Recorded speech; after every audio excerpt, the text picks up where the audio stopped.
Hey, amazing FBAers. Welcome back to the show. And I've got a quick one for you here today. This isn't a particular sort of formal topic. I wasn't going to do a podcast today, but I've got something very important to talk about. And I'm not quite sure what the neat way of articulating it is, but basically, don't overlook easy wins or possible wins in your existing business. Now, this is only going to be an episode relevant to those who are already selling online in some form, some kind of e-commerce, but it actually applies to anyone who's selling in any business whatsoever, really. So here's the thing. I've worked with these days increasingly with mentoring clients. I'm happy to say people who already have turnover but don't necessarily know the Amazon space as well as they could, but or don't understand private label. So I've got one client who's doing about £1.5 million a year on Amazon already, so killing it, but with a wholesale type business model. And we've been working together to get his private labeling knowledge up and the whole importing from China and how to go about private labeling as opposed to reselling other people's products. So that's one person who's had a big wins, obviously masses to improve on there quite easily. Somebody else I've been working with recently who's done the classic thing and private labeled a load of products, followed a course by Adam Hudson, who I really respect and admire. And I'm an affiliate. He's the only person I'm an affiliate for with his courses as well. I guess we've probably got a link under amazingfba.com/Adam Hudson. So if you want to check that out, or Adam H. A very good guy. But anyway, this person I've been working with who shall remain nameless, of course, private client, has got 4 products on order. 2 of them have arrived, and we were just going through the numbers really the other day with his Amazon ads and the business reports.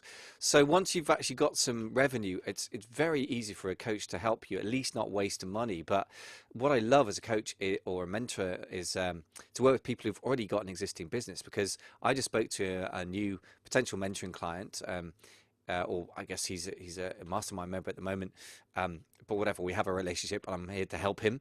And he's already selling on Etsy and he's selling very beautiful stuff. Obviously not going to reveal what it is. But he was busy saying to me, well, I'm finding I can't scale this because I'm physically hand making all the products.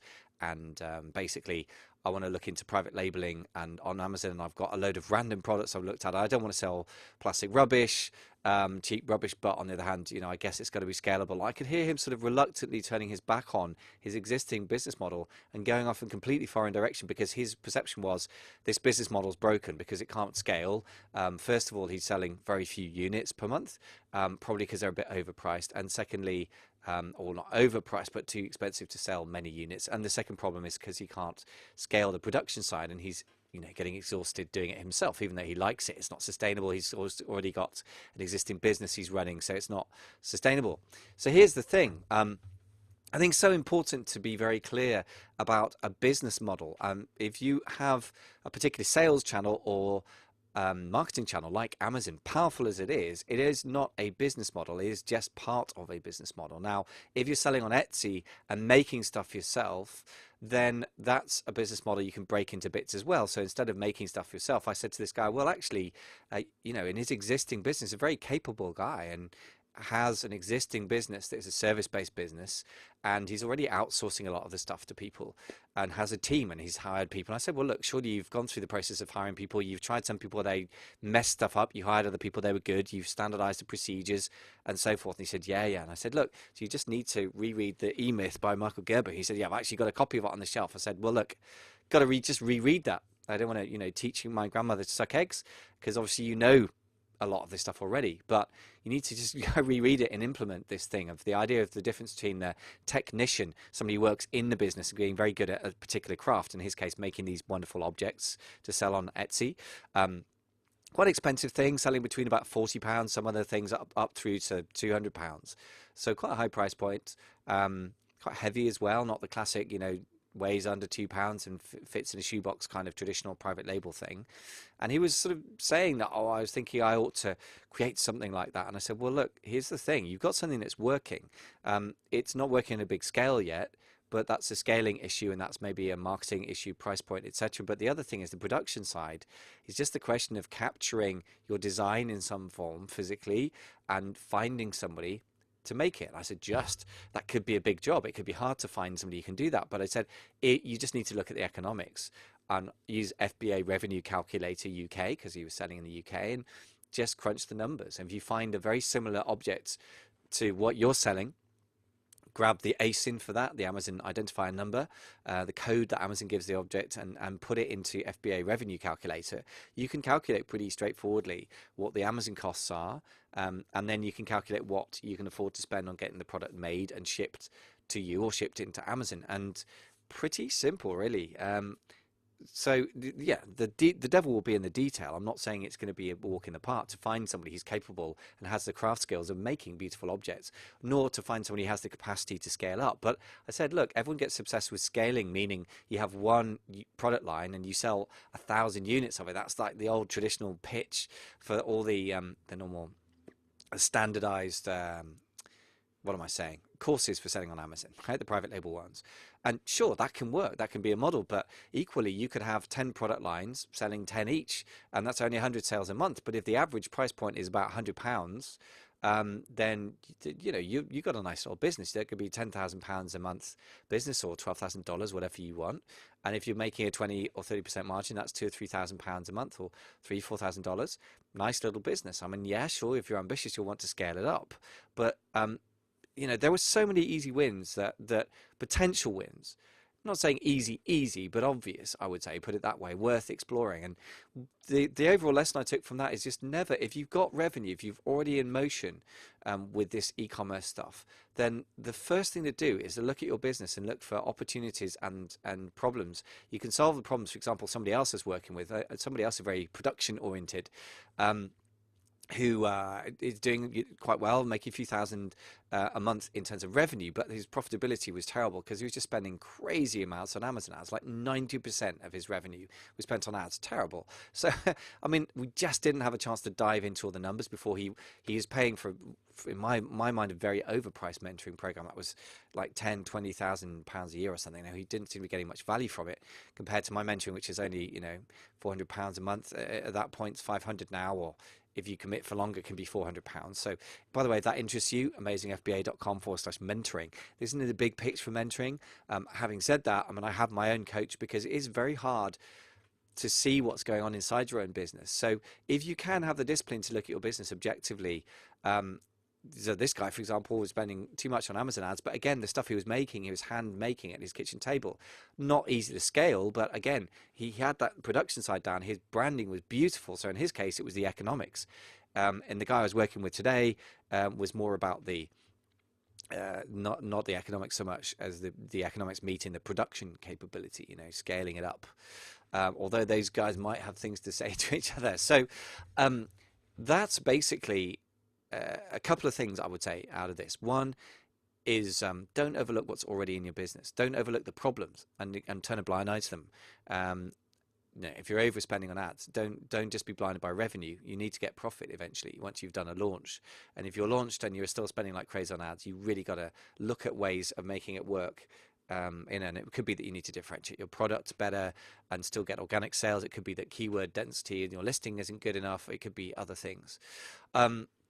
The second thing is it does help to get an outside perspective. A coach is ultimately, they're expensive, but if you've already got revenue, they're an investment, not an expense. And here's the thing that I've noticed with beginners who have not got revenue yet. I always had this sinking feeling, and that they do as well, and they've got a point.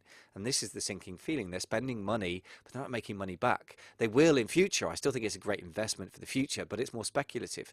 I mean, I still think it's very worth it. I mean, it's much better to spend, 150 quid getting a reality check from me on your sourcing than spending £5,000 on something from China only to discover it's not going to be sellable, the quality is rubbish, or that, there's just not a market for it. So it's definitely, there are certain points where spending a small amount of money could save you a large amount of money. So those two places for me are before you source and before you launch. So if that's you, then check out the blog. We have one-off consults that I can do for you now. There's the gem sourcing check and the rare launch plan check. But what's really wonderful is when you're working with people who have revenue already, as a coach, you can save somebody so much money so easily, or just show them where the opportunities already are in their business so easily that it's fantastically easy to help somebody, and they get a return on the investment on the coaching pretty quickly. And we're talking within weeks or certainly a month or two. So that's a wonderful thing. So for that reason, I'm really much focused on working with people who've got existing revenue in my mentoring now, and specifically people who are turning over between about £1,000 a month and up to say £25,000. And above that, then the best way I can help you is to get you into the 10K collective mastermind, where people are really, really doing well. I mean, the best person in there has doubled their money. But yeah, if you want to check that out, go to amazingfba.com/10K. So interesting, slightly randomly articulated. So I just wanted to leap on the podcast and just get that out there, because I just feel I've done this myself as well. It's so easy to run 50,000 miles in the opposite direction from where you are at, because you perceive that it's painful, it's unsustainable. But actually, even if you've got a day job or hobbies that you've been doing for 20 years, you don't need to go into Amazon and just completely neglect all that knowledge. On the contrary, I think that's fatal. I really think it's absolutely critical, just mission critical, that you understand your target market, and the best way to do that is be a member of it. So if you are a person that loves beautiful things or jewelry, or is obsessed with the perfect podcast microphone like I am. I've tried 3 so far. I'll probably buy more, because a buyer is a buyer is a buyer, as my old business coach Dan Bradbury used to say. In other words, if people buy stuff a lot, they'll probably buy more of it. So if that's you, don't run away from what you know and understand, even if you have no turnover at all. Just start with who you are and really understand what people want before you go and get a wonderful solution to that, not just a boring old, just same old solution, because that'll just be shopped on price. It's never going to work. So anyway, a quick reflection. Hope that helps. As I said, just to quickly, in case it is relevant to you, if you want to check out mentoring with me, amazingfba.com/mentoring. Cost is £500 a month, or is about $600 and something. I got people as far afield as Melbourne, even ironically, somebody from North London working with me. He's in Melbourne. So originally we would have been 3 miles apart, but we're now several thousand. And I've worked with people in Germany, Ireland, a lot based in the UK, of course, even Poland once. So that works well. If that helps, you can always book a consultation and see if it's going to be for us. But that's application only, and I will take people more seriously who've already got turnover, so bear that in mind. But I hope that helps. And whatever you do, whether you work with me or a mastermind, or just think it through for yourself, the main thing is to do your best to look objectively at what you're doing, and don't throw the baby out with the bathwater, because you probably will find in your existing life, even if you don't have a business yet, that there is really potentially some great wins if you tweak stuff rather than just wholesale change everything. Hope that was helpful.